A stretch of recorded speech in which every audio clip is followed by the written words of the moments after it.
नाज़रीन इकराम, ये जो हुकूमत का तजुर्बा नून लीग ने किया और चलती हुकूमत को गिराया, वो किसी तौर पर काम ना कर सका। कप्तान कौम के बच्चे बच्चे को याद करवाया था कि 1100 अरब रुपया कौम का इनकी जेबों में गया और बाद में इन लोगों ने नैब वाले कवानीन तब्दील करके NRO दे दिया। लेकिन आज कप्तान ने वो महाज भी फतह कर लिया है। कौम तैयारी कर ले। एक तो इनको पता चल चुका है कि इमरान खान बतौर वज़ीर-ए-आज़म वापस आ रहे हैं, वो भी 2/3 अक्सरियत से, वरना इनको कौन सी परेशानी है जो सर जोड़कर बैठे हैं। मामला इस वक्त यह है कि कप्तान ने वो 1100 अरब रुपए इनकी जेबों से निकलवा के पाकिस्तान के ख़जाने में जमा करवाने के महाज पर पहली फतह हासिल कर ली है। तहरीक इंसाफ ने कौमी असम्बली से इस्तीफे दिए। इन लोगों ने राजा रियाज से मिलकर नैब में तरमीम की। नैब की तरमीम को कप्तान ने सुप्रीम कोर्ट में चैलेंज कर दिया। आज जस्टिस उमर अता बंदयाल, जस्टिस एजाजुल एहसन और जस्टिस मंजूर अली शाह के बनने वाले 3 रुकनी बेंच की समाअत की।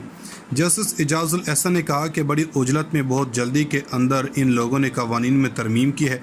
फिर इन्होंने कहा कि ये कैसे हो गया। आपने इसका इतलाक 1985 से किया, जिसका मतलब यह है कि एक ही जंबश कलम के साथ आपने तमाम मुकदमात को ख़त्म कर दिया। अब अदालत रिलीफ देने ही वाली थी कि इस पर अमल दरामद रोक दिया जाए, लेकिन वहाँ पर सरकारी वकील ने दुहाइयाँ देना शुरू कर दी। लेकिन अदालत ने वहाँ पर कुछ बुनियादी सवालात उठाए और उसके बाद अदालत ने हुक्म जारी कर दिया।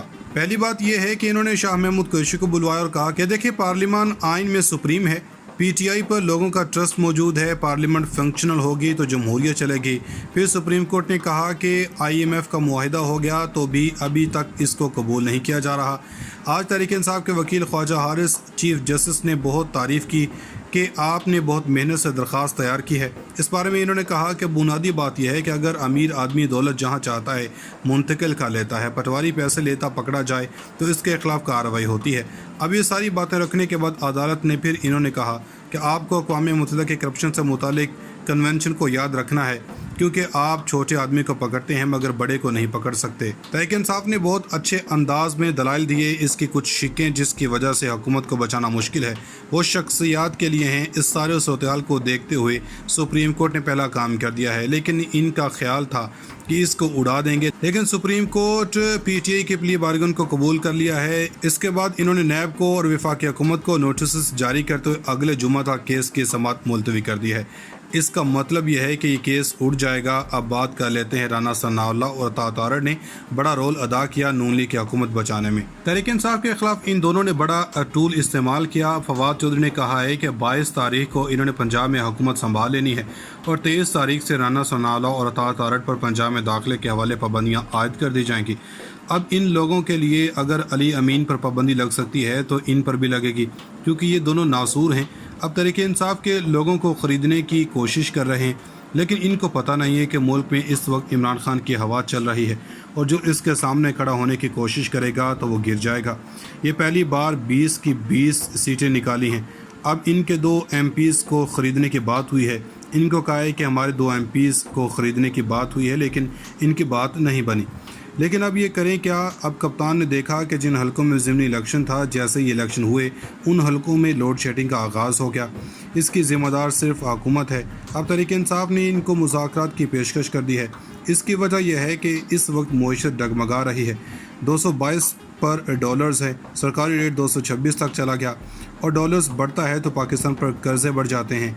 तहरीक इंसाफ कहती है कि आप मुल्क के अंदर इलेक्शन की तारीख दें, हम आपके साथ बैठते हैं, लेकिन आगे कैसे बढ़ना है। एक और बात तहरीक इंसाफ ने की है कि हम चाहें तो हुकूमत कल ही गिरा सकते हैं। इसकी वजह यह है कि सदर पाकिस्तान अगर कहें कि जनाब एतमाद का वोट लें, आपको लगता है कि 27 तारीख को इलेक्शन है कराची में, ऐसे में MQM कैसे वोट देगी? अगर वोट देगी तो अपनी शिकस्त पक्की है। अब ऐसी सूरत-ए-हाल के दौरान इनकी दौड़ें लग गई हैं।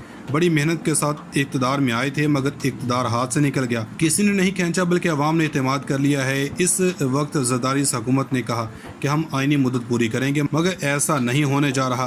हालांकि इन लोगों ने तस्वीरों और वीडियो भी जारी कर दी हैं, मगर ये डट नहीं सकते। असल गेम इनके हाथ से निकल गई है। नाज़रीन, इस वक्त पाकिस्तान का सियासी मंजरनामा मुकम्मल तौर पर तब्दील हो चुका है। रजीम चेंज ऑपरेशन को अब तक सबसे बड़ा झटका लग चुका है और अब बहुत सी चीज़ें वाज़ेह होती जा रही हैं, बहुत सी धुन छटती जा रही है और बिल्ली थैले से बाहर आ नहीं रही बल्कि बिल्ली थैले से बाहर आ चुकी है।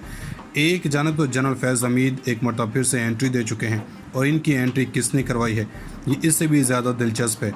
جبکہ پاکستانی افواج کے سپہ سالار کو عوام کے کٹہرے میں تحریک انصاف نے نہیں بلکہ اسٹیبلشمنٹ نے سب سے بہترین تعلقات رکھنے والی شہباز شریف کی ٹیم چڑھ دوڑی ہے۔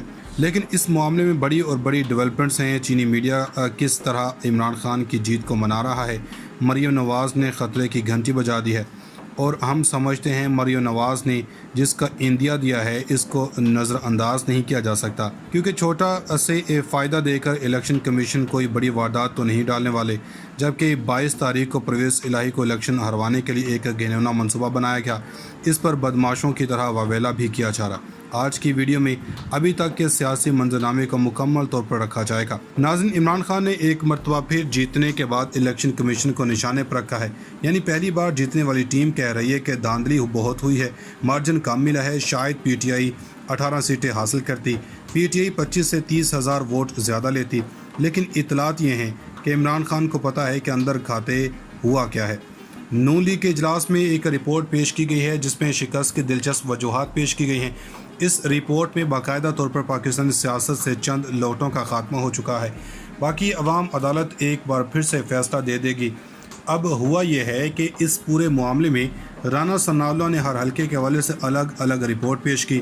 بنیادی طور پر پہلا پوائنٹ یہ ہے کہ حلقوں میں لیگی کارکنوں نے یعنی کہ نون لیگ کے اپنے لوگوں نے لوٹوں کو دل سے قبول نہیں کیا۔